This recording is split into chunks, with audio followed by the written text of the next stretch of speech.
Hello guys, welcome back to the my channel. Video title এবং thumbnail দেখে তো বুঝে গেছো ভিডিওটা কেমন হতে চলেছে। বর্তমান যে এত পরিমাণে হ্যাকার বেড়েছে যা তুলনাবিহীন। তো বেশি ফক না করে ডিরেক্ট ভিডিওটা শুরু করি। ফার্স্ট অফ অল তোমাদেরকে জানিয়ে দিতেছি যে অতি শীঘ্র আমাদের গেম থেকে হ্যাকার চলে যাবে। মূলত হ্যাকারের বিরুদ্ধে কথা বলছে বিলাক সাকিব এবং ডিকে, এই ভাইটি এরা দুজন মিলে আমাদের হ্যাকারের বিরুদ্ধে কথা বলতে। আরও আমাদের সাথে আছে অনেক ভিভেজ ইউটিউবারও, যেমন ইটস কাব্য, আরও অনেকেই আছে আমাদের সাথে। আরও অনেক অডিয়েন্সেরও সাপোর্ট রয়েছে। সো আপনাদেরকে অনেক অনেক ধন্যবাদ যারা অডিয়েন্স হয়েও আমাদের পাশে দাঁড়াচ্ছ।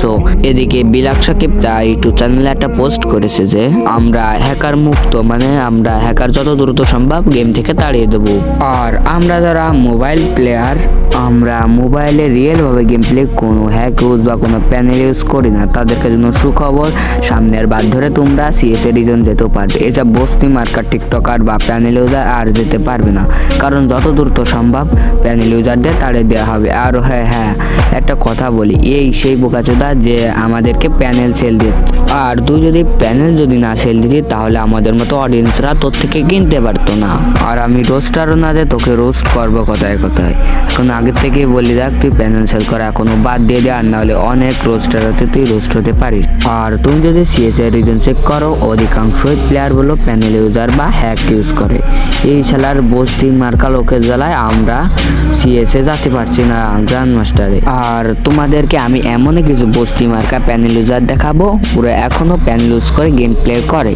তো তোমরা কেউ টেনশন নিও না, হ্যাঁ তোমাদেরকে গেম থেকে একবারে কিক মেরে দেবো, ঠিক আছে? সো এখন তোমাদের এমন কিছু আইডি দেখাচ্ছে যারা প্যানেল ইউজ করে। যেমন এই একটা দেখো, AWM 6 নাম্বার রয়েছে, মানে বুঝতে পারছো এই হালা একটা হচ্ছে হ্যাকার, মানে প্যানেল ইউজার। দেখো AWM এ বাংলাদেশের ভিতর 6 নাম্বারে রয়েছে, মানে কি বলবো। আর এই দেখো সামনে আরো কিছু আইডি আছে। এই একটা ভাই, এই একটা লেভেল হয়েছে একদম কম ভাই।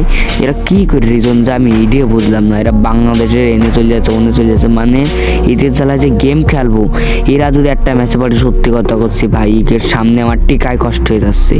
এখন যেই পরিমাণে মাইনাস কাটাচ্ছে সমস্যা নেই, দেখা যাক সামনের বাদ দিয়ে যদি হিসাব প্যানেল ইউজার কমে যায় তাহলে একটা রিজন ডান দিয়ে একটা চান্স থাকবে।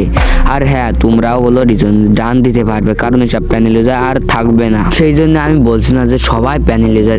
একটা যেমন 59 লেভেলের প্লেয়ার এ কিন্তু প্যানেল ইউজার কি ঠিক আমি ঠিক বলতে পারছি না, যে আমি ঠিক বলতে পারছি না যে এটি প্যানেল ইউজার নাকি এমনি রিয়েল প্লেয়ার, যেহেতু এর গিল্ডটা চেনা লাগছে না ভাই। এর গিল্ডটা কিন্তু হ্যাকারের গিল্ড না। হ্যাঁ চলো রিজনে আরও দেখা যাক, আরও পাওয়া যায় ভাই। রিজনে একদম ভর্তি, সব প্যানেল ইউজার একবারে, সেই জন্য সব না ভুলে গেছে একটা কথা, সব না কিছু কিছু আছে। ওরা মাঝখানে পলে রয়েছে ভাই। এই যে 1 নাম্বার হচ্ছে আসলে প্যানেল ইউজার 1 আর 2। এবার এই একটা রয়েছে, এইটাও সম্ভবত প্যানেল ইউজার। আর কিন্তু প্যানেল ইউজার না, যেহেতু আইডি দেখে তো বোঝা যাচ্ছে যে প্যানেল ইউজার না। ইউএসপিতে বাংলাদেশের ভিতরে 13 নম্বরে রয়েছে। আরও দেখা যাক সামনে কি আমরা আরও প্যানেল ইউজার পাবো। এই একটা প্যানেল ইউজার মনে হচ্ছে, এই শালা আছে একটা প্যানেল ইউজার, সে বায়োতে লিখে দিয়েছে তাদের যে গিল্ডে একবারে নাম্বারে খোলা রয়েছে, মানে এরা তাহলে সেই সেলার্স। এদের কি ভাই আমি কি বলবো, এদের এত সুন্দর আইডি রয়েছে ভাই, কি জন্য এদের প্যানেল লাগায় খেলা হচ্ছে আমি বুঝি না ভাই। এদের কারণ যে ফ্রি ফায়ার ধ্বংস হয়ে যাবে আস্তে আস্তে, দেখে না ফ্রি ফায়ার গেমটা ধ্বংস হয়ে যাচ্ছে। এদের গিল্ড মেম্বার দেখা যাক, মানে বুঝি গিল্ড যে করেছে আর এক মাথাটা কি জন্য ভাই সব প্যানেল যত করে গিল্ড ঢুকতে হবে। আর আমি তোমার একটা কথা বলি যে নেপালের সবাই কি মাত্র যা মনে হচ্ছে, কিন্তু কেউ বলো প্যানেল ইউজ করে না। যেহেতু নেপালের কেউ প্যানেল ইউজ করে না, তারা সিএস রিজনে ডান দেয়।